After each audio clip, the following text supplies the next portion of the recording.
"She's not my sister," boy says of newborn sibling. Parents take DNA test, confirming it. Barry and Nathan were about to have a second baby and their son Tony was excited to have a new sister.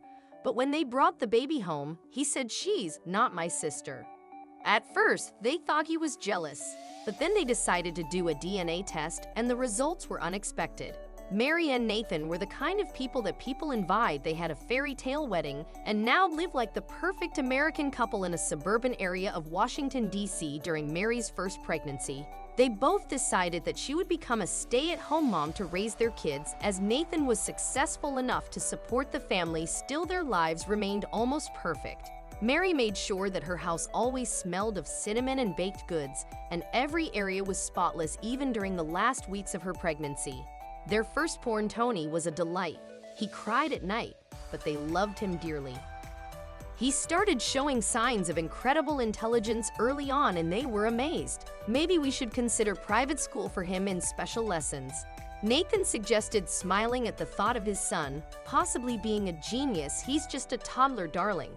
We have time to think about this," his wife answered, shaking her head at his enthusiasm. Tony grew smarter every day, and when they told him Mary was pregnant again, he loved the idea. He would rub her belly often and even tried to protect his mother from harm, although he was barely 5 years old.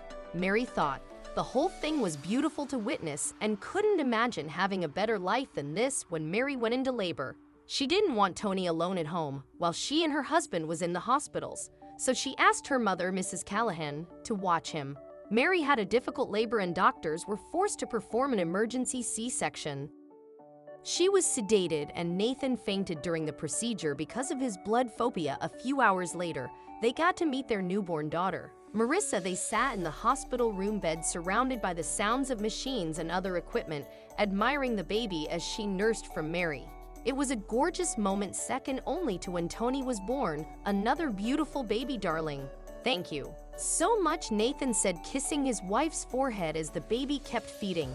"I can't wait for Tony to meet her. He's going to be the best big brother in the world, although I hope he's not too protective," Mary joked. Looking at the baby tenderly, they were discharged a few days later, and Tony was jumping up and down their front porch next to his grandmother. When they pulled up in the driveway, he rushed to them as Nathan got the car seat out and placed it on the ground so he could get a better look. Mrs. Callahan went to help her daughter get out of the passenger seat so they could all witness that precious moment. But what happened next was unexpected. "Tony, this is your sister Marissa. Say hello to her," Nathan said as Mary approached slowly with the older woman. Instead of smiling, as they hoped, Tony frowned at the baby. He shook his head vigorously and uttered something they had never imagined. "She's not my sister," he said slowly, looking up at his dad. "What are you talking about?" "Of course she is," Nathan countered, urging his son to look at the baby again. "Why does she have light hair and blue eyes? We all have brown hair and brown eyes," Tony said, his voice petulant. "It's hard to explain, honey, but it happens sometimes," Mary interjected gently. However, Tony shook his head again and rushed into the house. Mary and Nathan looked toward the house in worry. Then Mrs. Callahan chimed in, "Don't worry, guys. This happens sometimes with new siblings. Tony's probably just jealous of the attention she's going to get. Just reassure him of that, and everything will pass."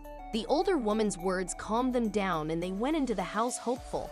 She was right, however, nothing changed for weeks. Tony was adamant that the baby was not his sister. Mary started considering therapy for their son to help with this issue, but Nathan had another idea. "What if we get a DNA test?" "What do you mean? Tony wouldn't even understand those things," Mary countered, frowning. "Tony is smart. We could explain that it's solid evidence and that it proves she is his sister. If that doesn't work, we'll try therapy," Nathan insisted, and Mary agreed because it sounded reasonable. Unfortunately, the results of the DNA test didn't make sense. "This is impossible. How can this child not be our baby?" Mary yelled and threw the paper to the floor. "Honey, we have to call the hospital immediately," Nathan said, keeping a reasonable tone, but he was also mad, scared, confused, and everything else.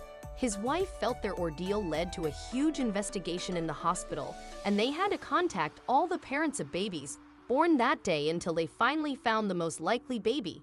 The swap was heartbreaking, as both families had had time to adapt to the baby they could take home. But it was the right thing to do. On the drive back home, Nathan Marvel did something Tony knew immediately, that she was not his sister.